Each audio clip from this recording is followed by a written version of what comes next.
quickly, and we've seen these questions before on the bell work right here. It has two vertical angles right here, and vertical angles are congruent, so therefore we're going to set these equal to solve. You might already have this on your paper. You just set it equal like this, and then to solve for x, subtract 6 from both sides, divide by 15, and we get x equals 6. So here for the equation, 15x plus 6 equals 96, and then x equals 6. Okay, and then for this image here, we have two different questions that go along with this. When you get a question like this on the benchmark, what I would do is use a description to like write on this and label it. So whatever description they give you, I'm going to write it on here so I can see it visually. It says ray OB is perpendicular. So here's ray OB is perpendicular to segment OD. So that means that this makes a 90-degree angle, and this whole thing is 90 degrees. It says ray OC bisects the angle BOD. So it bisects that angle, meaning this side of the angle is the same measure as this side. And then 90 divided by 2 is 45 degrees. So this must be 45 degrees, and this must be 45 degrees. Then the next thing they tell me is that angle BOC. So to identify this angle, just trace it. BOC is right here, is 2x plus 15. Then they ask what is the value of x. Well, this side of the angle is 45. So 2x plus 15 equals 45, and we can solve for x. So if you label everything, it's easy to figure out how to set it up.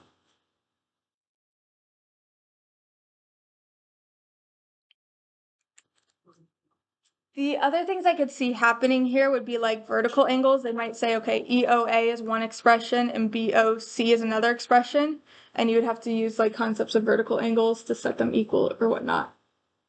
And then this one right here, using the same image here, it says angle EOA. So this angle right here is x plus 18, and then AOC right here is 5x. What is the value of x? Well, you can see that those two angles form a linear pair, so they add to 180. So we can do x plus 18 plus 5x equals 180 and solve for x.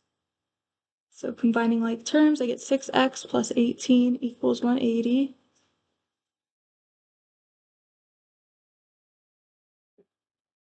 And I'm just continuing to solve.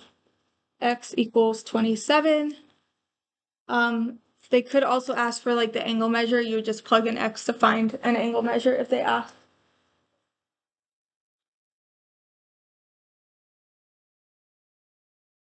Okay, then over here, we've done this problem before. We did it in bell work last week. It shows two angles. It shows this little box, meaning that these are complementary. Measure angle 1 is 5x, measure of angle 2, x minus 12. These two would add to 90, so that's how we're going to find x. Combine like terms. 6x equals 102.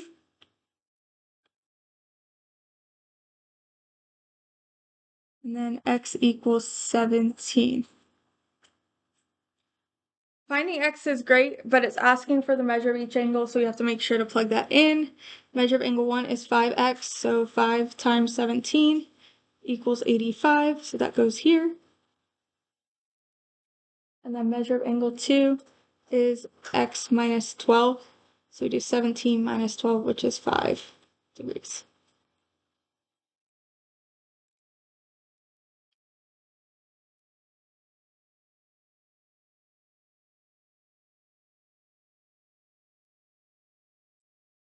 Okay, next, find the length of MQ. So for this one, we are going to find the length of this part of the segment, MQ. Some hints that it gives us on how to solve this is this little line right here and this little line right here means that this part of the segment is the same length as this part, and then M is the midpoint. So to find the length of MQ, we first have to find x, so we're going to set these equal to find x. So 5x minus 3 equals 11 minus 2x.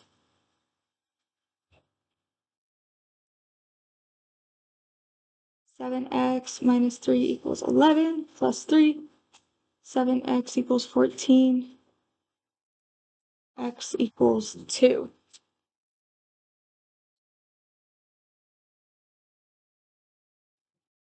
Great that x equals 2, but it wants the length of MQ. MQ is 11 minus 2x, so then we have to plug this in here. 11 minus 2 times 2. 11 minus 4. MQ equals 7.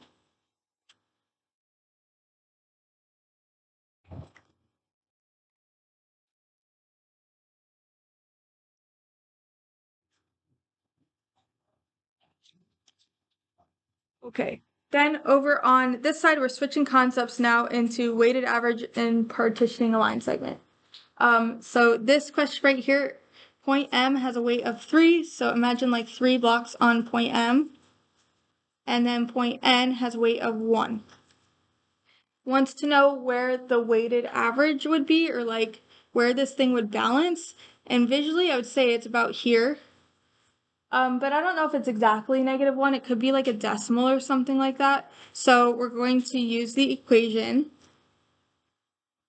And here's the equation. You take however many, like which point this is at, -2, and multiply it by the number of weights. So it's got 3 weights. Plus, this is at point 1, and it has 1 weight. So 1 times 1. Then you put that over the total weights, or the total number of weights. So like 3 plus 1.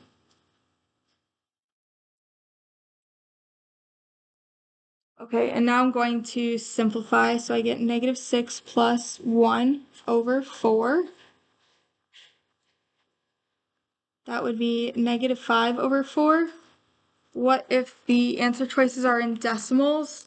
If the answer choices are in decimals, we would just do 5 divided by 4, and it comes out to 1.25, so this equals -1.25. And we had guessed around -1, so it's actually not just at -1, it's more at like right here at -1.25. If it was multiple choice, you might be able to just narrow it down based on like this visual too. The assessment is 15 questions in 45 minutes, which is fast. So any little shortcuts, like if you can figure it out and narrow down the answer choices conceptually, do it to maximize your time. 15 questions. Your last test I did 25, but I feel like it was more rehearsed, like because you had seen those questions on your homework, where this, like, you're gonna have to think about it each time more. The next one, label the point R that partitions the line segment PQ into a ratio of 1 to 3. So we have PQ, ratio of 1 to 3, that's 4 parts total. So what I would do is break this up into 4 equal parts and then break it up into a 1 to 3 ratio. So from -5 to 7, that's 12 units. So therefore, if I broke it up into 4 parts total, it's every 3 units. So 1, 2, 3.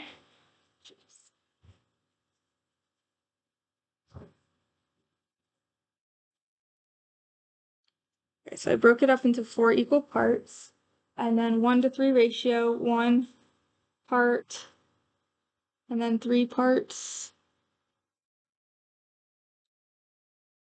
So therefore, point R would be right here at -2. Point R is at -2.